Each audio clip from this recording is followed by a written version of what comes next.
Bismillahirrahmanirrahim. Assalamu alaikum. In this lesson, we'll be analyzing the poem A Consumer's Report by Peter Porter.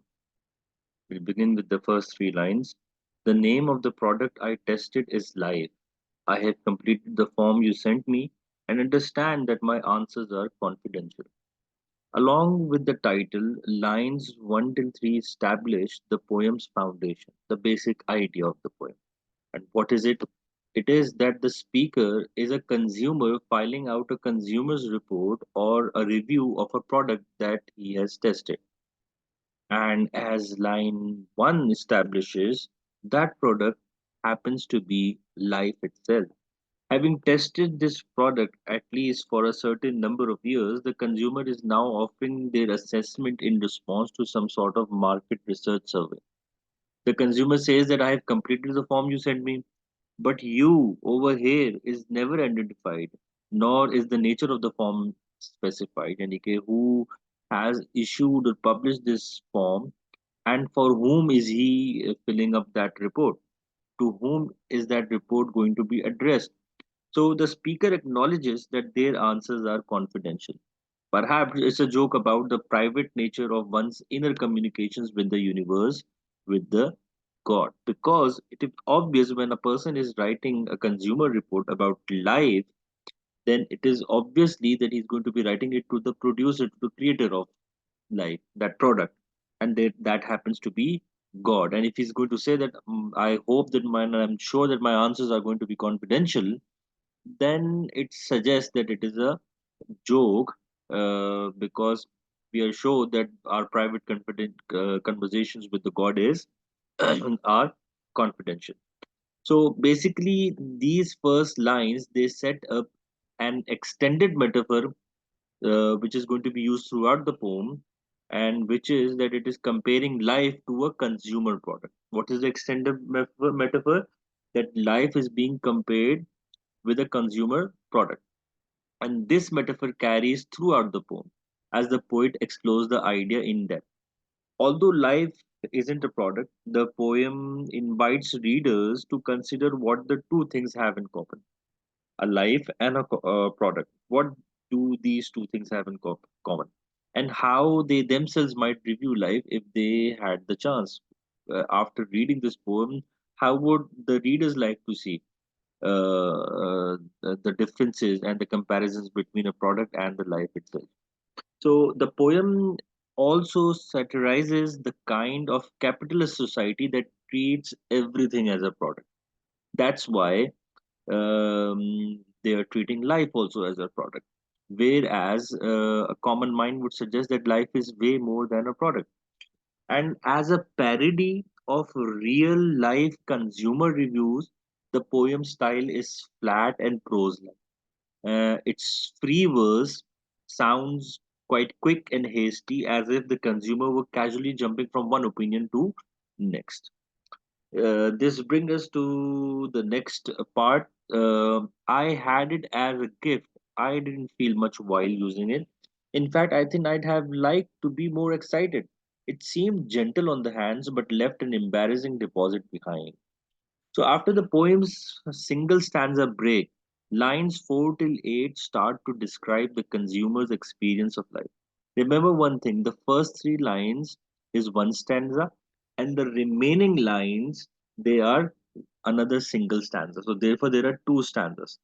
First stanza is the introductory. So this is the beginning of the report, and the first three lines are introductory. Okay, and the remaining lines are one single stanza. I have made divisions over here so that it makes easy for you to understand.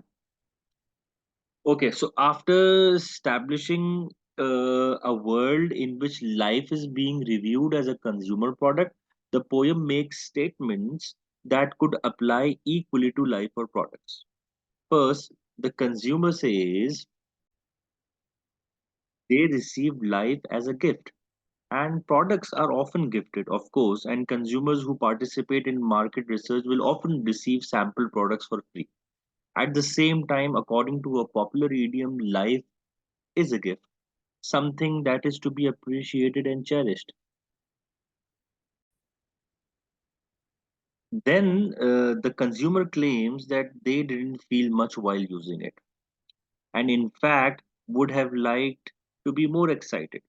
Again, this is kind of a comment a consumer might naturally make when he's going to be giving a review for a product, but it is potentially applicable to life as well. This speaker seems to feel pretty much depressed and pretty much desensitized as well to the pleasures of life.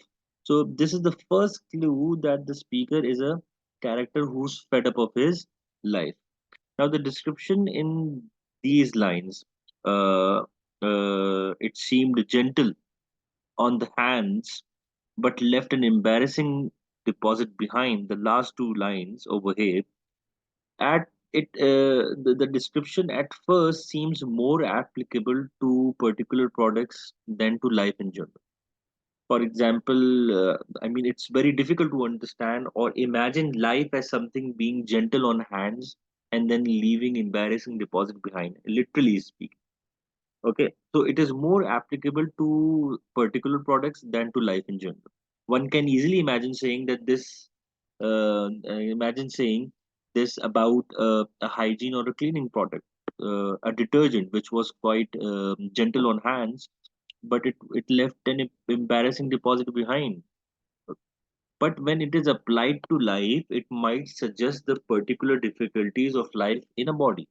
One's outer body may seem soft and pleasurable to touch, but it creates potentially awkward deposits in the form of excrements and bodily fluids.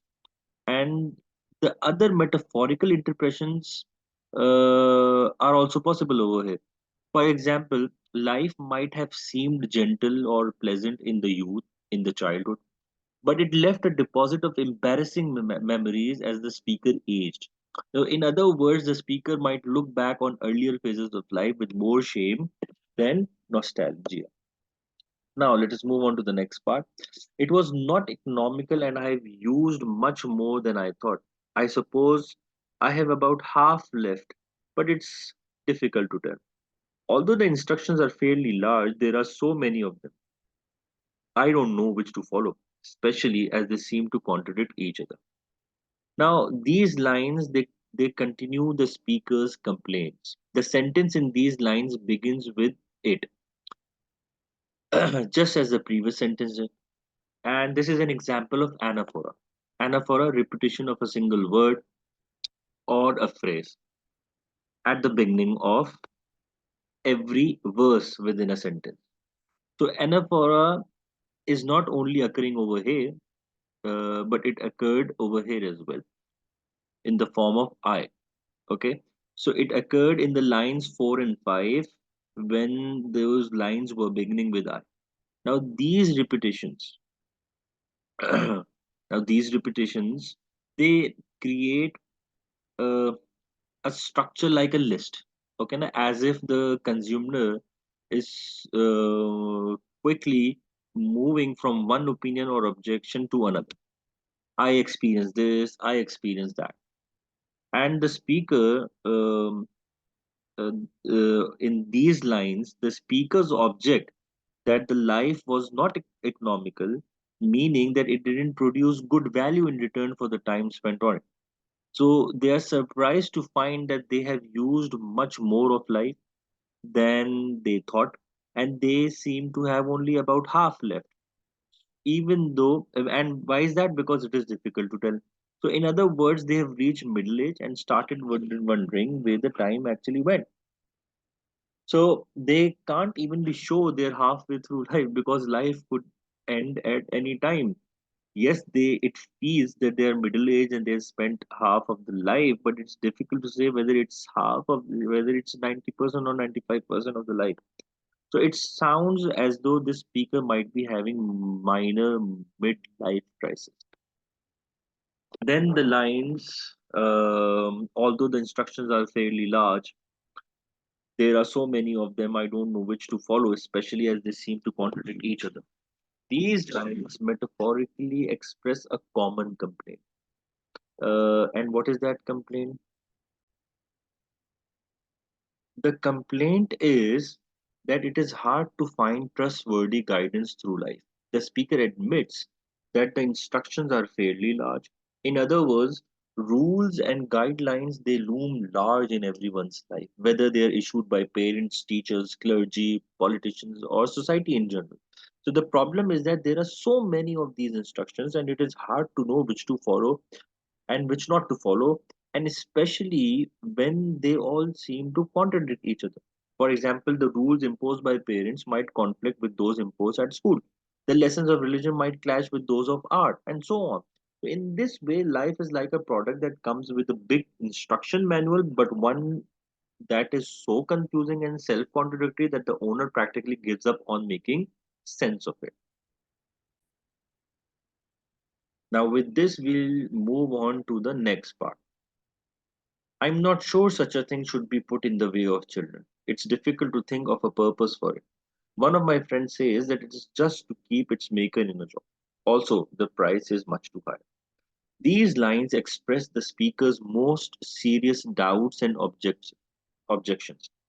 Previously, the speaker has voiced his personal disappointment with uh, the product which is life. But now the speaker suggests that life might not be suitable for anyone, especially the kids. Now, the meaning is that it might not be fair to expose kids to something so complicated and dangerous.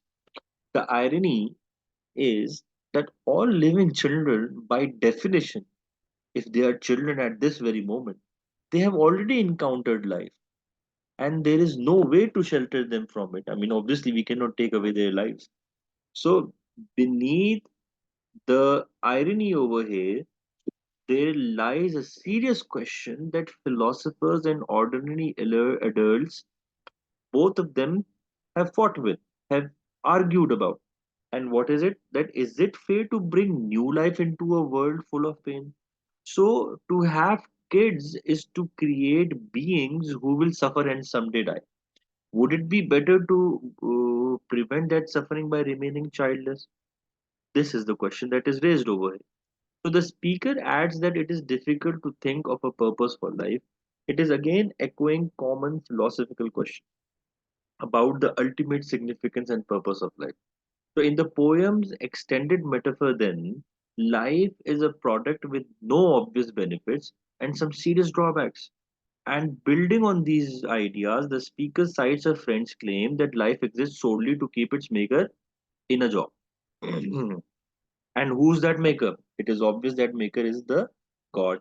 So the God, the maker, he creates life just to stay employed. So in that way, God is an insecure being desperate to be worshipped, or a bored being desperate for something to do. So almost as an afterthought, the speaker pins on a related complaint. The, the very next point. Also, the price is much too high. So metaphorically speaking, the price of life is suffering and death, and you can't live without experiencing both. So, like a gloomy philosopher, the speaker appears to believe that life just isn't worth that much. This brings us to the next few lines. Things are piling up so fast. After all, the world got by for 1,000 million years without this. Do we need it now?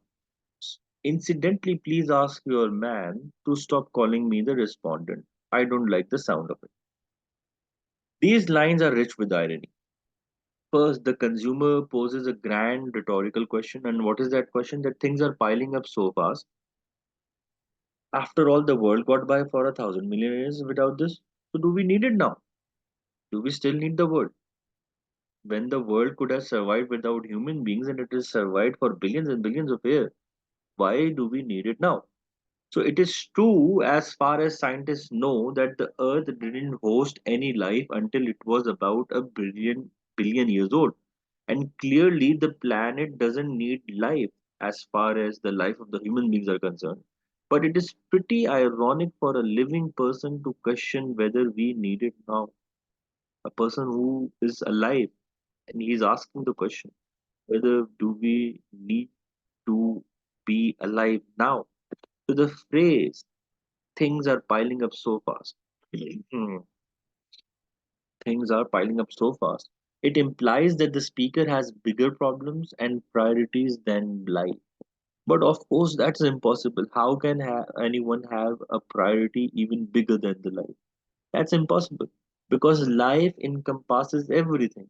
So even if the speaker is tired of life, it is presumptuous to expect that others could do without it. After all, many people and animals are happy with their lives. So here the poem seems to satirize the kind of overindulged consumer who's bored and dissatisfied with everything he touches or uses. More broadly, it makes fun of a consumer society that treats everything, even the grandest things, as life, as optional and disposable. Adding to this irony, the speaker grumbles about the nameless man conducting the survey. This man, please ask your man to stop calling me the respondent. I don't like the sound of it. So the speaker is grumbling about the nameless man who's conducting the survey. Please ask your man to stop calling me the respondent. I don't like the sound of it. Even though the speaker has been acting as if they don't care about anything in life, they clearly care about their personal feelings.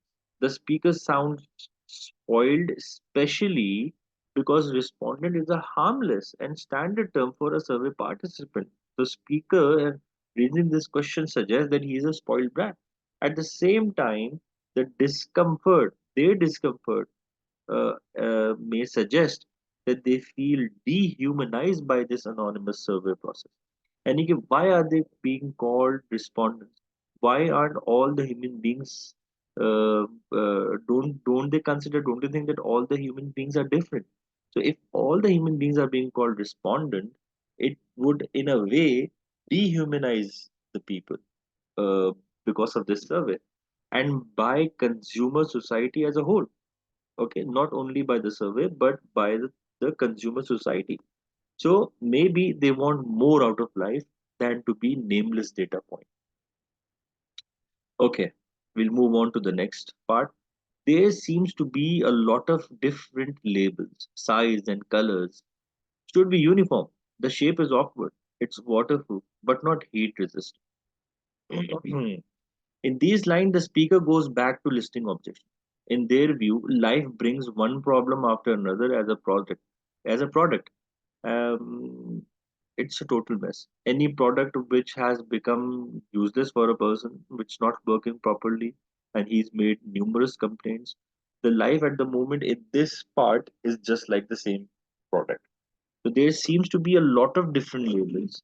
This suggests that life comes with lots of confusing terminology, different labels, lots of confusing uh, terminology. The world is full of languages and words within a given language. It takes a long time to learn the right labels for everything. And if we call people or things by the wrong labels, we can get into trouble. So words can cause misunderstanding.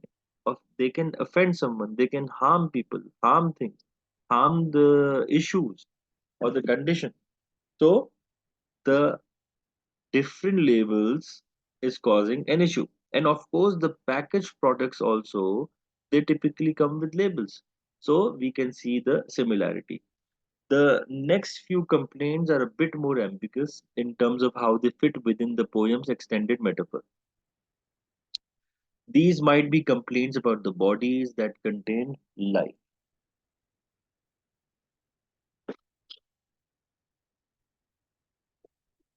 Now, these bodies come in all shapes, sizes, and shades. They can feel awkward to manage, they can handle immersion in water, like baths and showers and pools, but they don't do so well with extreme heat. So the differences among and the limitations of bodies, they cause some of the major complications of human life. People discriminate based on bodily differences and features. With this, we're going to move on to the next part, which is it doesn't keep, yet it's very difficult to get rid of. Whenever they make it cheaper, they tend to put less in. If you say you don't want it, then it's delivered anyway. If the previous few lines seem to describe the bodies that contain life, these lines are once again about the nature of life in general. The speaker complains that life doesn't keep, yet it's very difficult to get rid of. So, in other words, life doesn't keep means it doesn't stay. Life ends for everyone eventually. So, it doesn't stay. It has to end. It is a perishable product. But it is extremely hard for someone to end one's own life. Okay, so it doesn't keep, yet it's very difficult to get rid of. So, it doesn't stay for unlimited period of time. It has to end. But if on the other hand, if somebody wants to end it, it's very difficult for them to end. Okay, because it's very hard, it's very difficult to dispose the product by committing suicide. Okay, so this is a complaint about human mortality and the difficulties and the taboos which surround suicide. The speaker also notes that whenever they make life cheaper, they tend to put less in. Now, this complaint plays on the idiom or a cliche about life being cheap in troubled regions. Obviously, if somebody is present in troubled region, the life is cheap over there. In the places which are in the countries which are war torn, for example, and uh, the societies which have unequal rights of the people, and they exploit the people, they exploit and they enslave the poor. So the the lives of the poor people in those kind of society would be cheaper. The lives of the common people in the war torn areas would be very cheap. It can be taken away at any time. So life in such places is often diminished, often they are short, okay na, as compared to other countries, other places. So whenever they make it cheaper, whenever a person is born into those kind of places, the life is very hard for them. And if you say you don't want it, then it's delivered anyway. And then over here, in other words, even if the people get tired of life, they keep on living and they have no control over the process.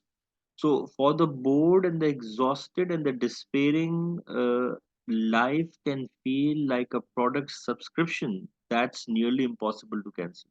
And it sends bills every month. You cannot end it, but it keeps on sending you bills.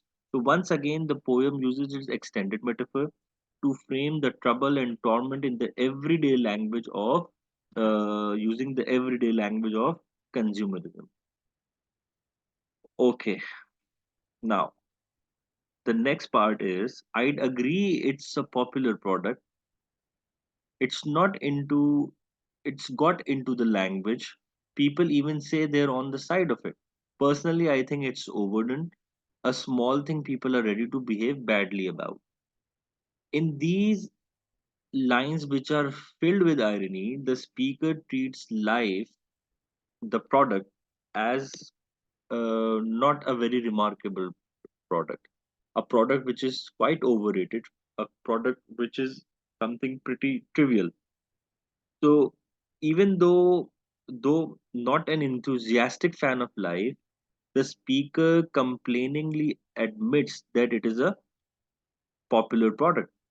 Even though he doesn't favor it, he doesn't isn't much excited or enthusiastic about it. Still, he feels and agrees that it is a popular product. And it is pretty obvious that it is, because it is life. Nearly every living person wants to keep living, wants to keep being alive. And therein lies the irony. The speaker takes a skeptical view of something we can't truly detach ourselves from. So the speaker then adds that people even say they're on the side of it. And again, this is referring to an idiom that suggests that states on the side of life. Apparently, though, the speaker isn't one of those people who are on the side of life. They claim that they personally believe life is overdone, overrated, overhyped. Therefore, they dismiss life, they present life as a small thing the people are ready to behave badly about. In other words, people even commit evil in its name. So it is true that the people sometimes justify evil actions, the bad behavior, in the name of life, in the name of saving or improving life. Excuse me. The next lines are, I think we should take it for granted. If its experts are called philosophers or market researchers or historians, we shouldn't care. We are the consumers and the last lawmaker. So, having called life a small thing in the previous lines, the speaker now expands on that judgment. Contrary to the cliche that we shouldn't take life for granted, the speaker actually claims the opposite, that we should take it for granted. We should take it for granted. So, what would it mean? That it means that the speaker feels that life isn't worth making a fuss over it. And the speaker adds that if the experts on life are called philosophers or the market researchers or historians, we should not care about them. We should not care about what they say, because we are the ones who are going through the real life experience. So we shouldn't care what these experts think, because we are the consumers and we are the last lawmakers. That is, in a consumer society, consumers make the rules. So the everyday people expressing their preferences in the marketplace, they determine society's overall direction. So ultimately, they determine what life in this society is like. The speaker's statement may also imply that life should be lived in a hands on way. It should be tested out, it should be experienced like a product rather than just studied from an intellectual distance. You would understand about the product if you're going to experience it. And you're not going to fully, authentically accept what the researchers say about it. If you see the enjambment in these lines,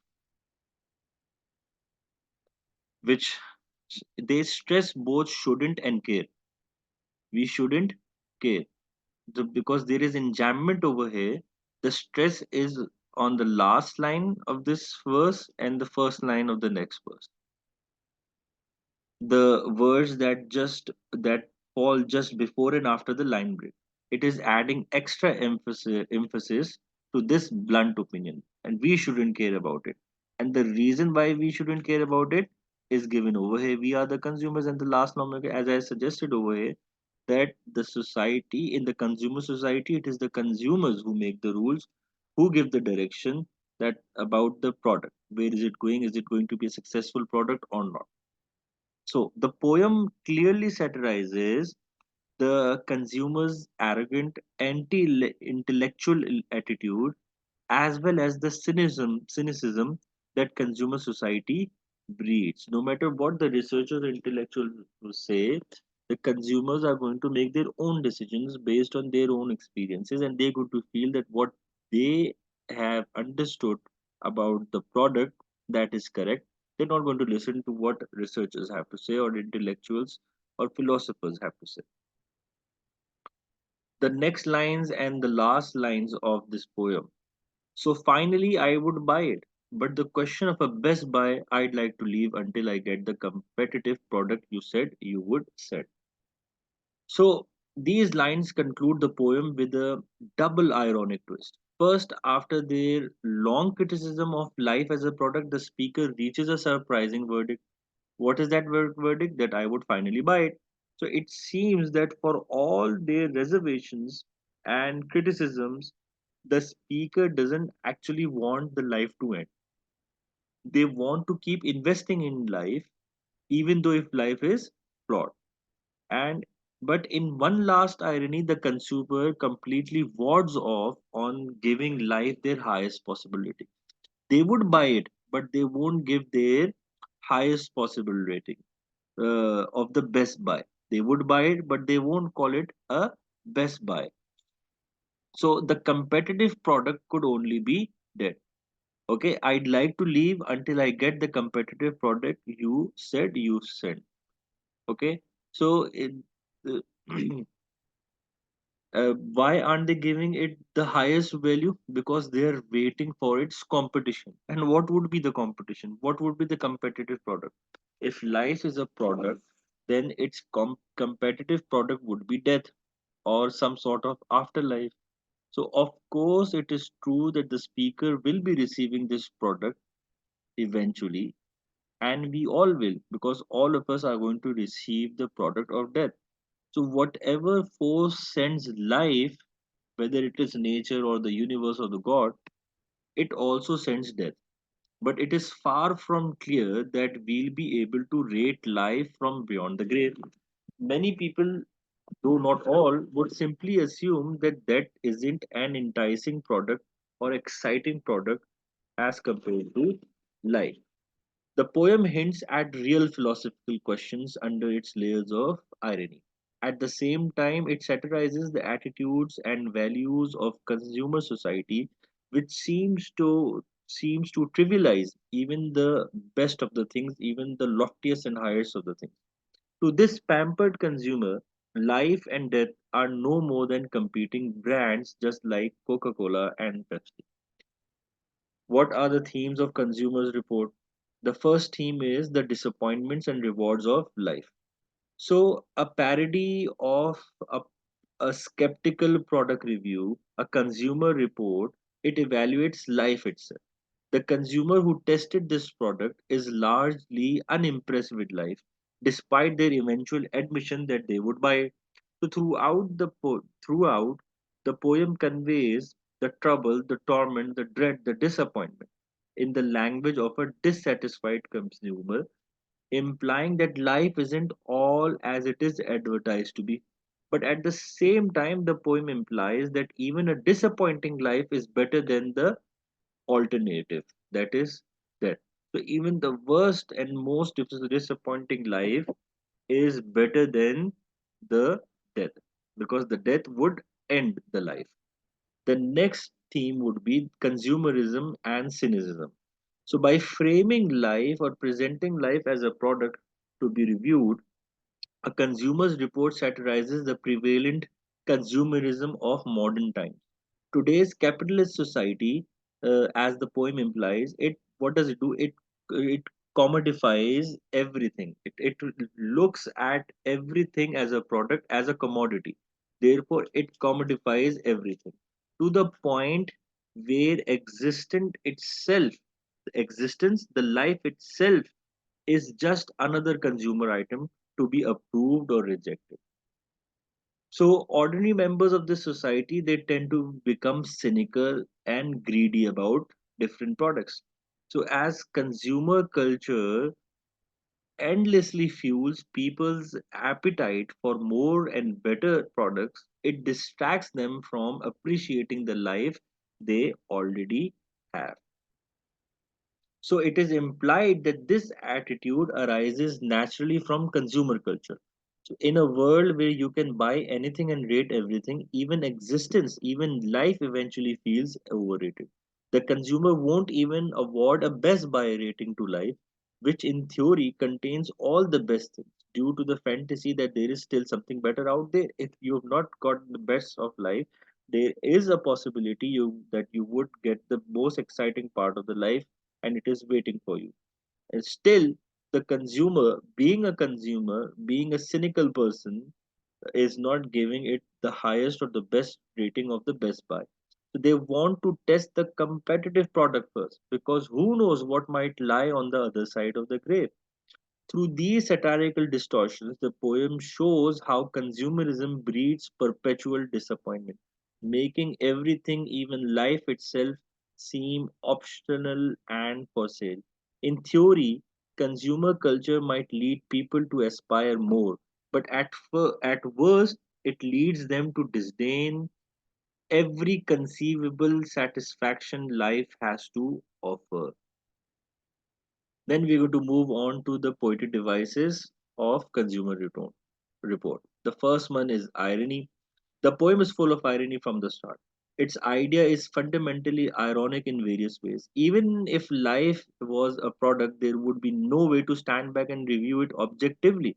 because the review itself would be the part of life.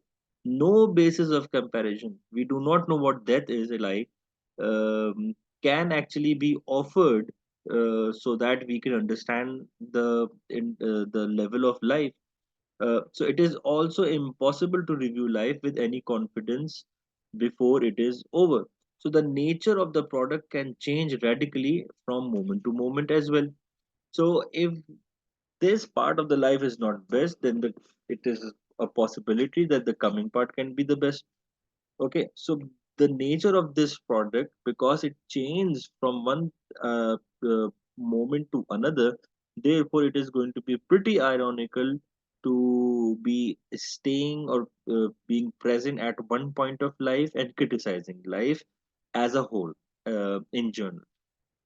Now, the comment in line 17 and 18, which says that I'm not sure such a thing should be put in the way of children, is ironic because children, by virtue of being alive, they have already been exposed to life.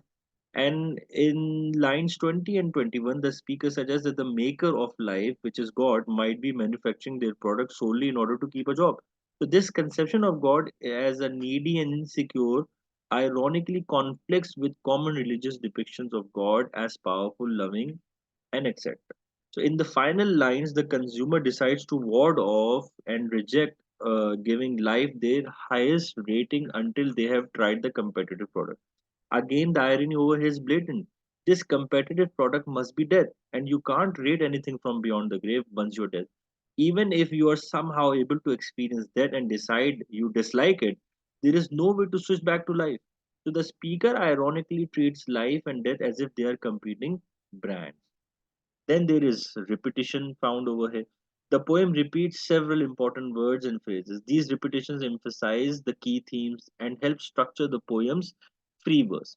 There are two recurring words, for example, the two recurring words which are mostly present over here are the words product and buy. Product appears in both the first and the last lines of the poem. These repetitions underline the poem's idea that the speaker is a consumer reviewing a product available for purchase. Then the poem also uses some anaphora, particularly towards the beginning. I had it as a gift. I didn't feel much while using it. Then later on, it seemed gentle. It was not economical. So these repetition of I and it give the lines a list-like structure as the consumer run through point after point about the product. The next poetic device is extended metaphor. It is self-explanatory that the entire poem is an extended metaphor comparing life to a consumer product, which takes us to enjambment. Nearly half the lines in the poem are enjambed. This heavy enjambment serves a couple of purposes. First, it appears almost haphazard, adding to the casually dashed off quality of consumer's report, the way a consumer report would be written. It's not going to be written in a very literal manner, it's not going to be written in a very academic manner, it's not going to be written in the form of a verse. It's going to be a prose like structure, and the enjambment suggests that it brings it close to the structure of an actual consumer report. And the poem is a parody of a prose genre, which is a response to a product survey. And the occasionally broken lines they contribute to the prose like flatness of its rhythm. Okay, with this, we're going to move towards the end of this poem. And the last but not the least would be the form, meter, and rhyme scheme of consumer report. A consumer report, as far as the form is concerned, it is a free verse poem. So, therefore, there won't be any rhyme scheme over here or any sort of rhythm. So this free verse poem, it contains two in stanzas. One is the short stanza of three lines and the other one is long. The first introductory stanza establishes the poem's idea. That is, the speaker is a consumer reviewing life itself as a product. The second and the longer stanza elaborates on that idea, delivering the report. Basically, the second stanza provides the answers promised in the first. The choice of free verse makes sense for a parody of actual consumer report. Such reports are typically written in straightforward prose, so elaborate poetic techniques like meter and rhyme would make this parody a less convincing imitation. It won't remain a parody then. The poem does contain line breaks. There are line breaks. unlike the typical consumer report. But these appear almost haphazard, as if the consumer is writing quickly and paying no attention to the ends and whether there are any stops or not. Then the meter, a free verse poem. It is a consumer report has no meter, and this is because there is a reason. The reason is the same as mentioned before, because it is an imitation of the genre. It is parodying, which is a consumer's response to a survey of market. Rhyme scheme. A consumer's report has no rhyme scheme. It's prose like free verse written in imitation of real life consumer responses to marketing service. Strict musical devices such as rhyme or meter would make the style sound much more literary and much less effective as a parody of this non-literary genre. With this, we're going to end the analysis of this poem. If you've got any questions, please feel free to ask.